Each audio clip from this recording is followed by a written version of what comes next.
So this is the part that goes on our femur, and this is actually mine. So I started gymnastics when I was 4 years old and did gymnastics through college at the University of Washington.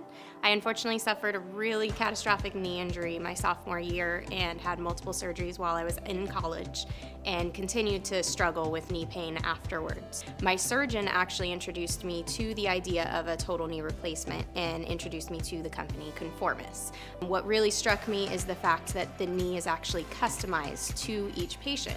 So I was going to get a custom-made knee that fit my anatomy.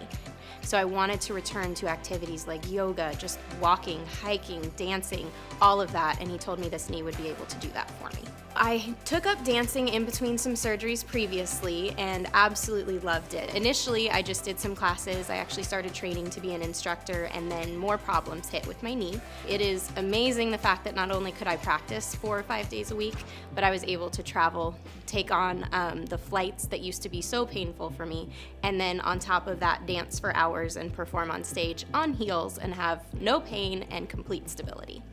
I am extremely ecstatic with how I feel now. So now I'm a normal 34-year-old, which normal to me is extraordinary because I get to plan my wedding, choreograph my wedding dance, go to UW football games, do everything I want to do, and my knee is no longer a limitation.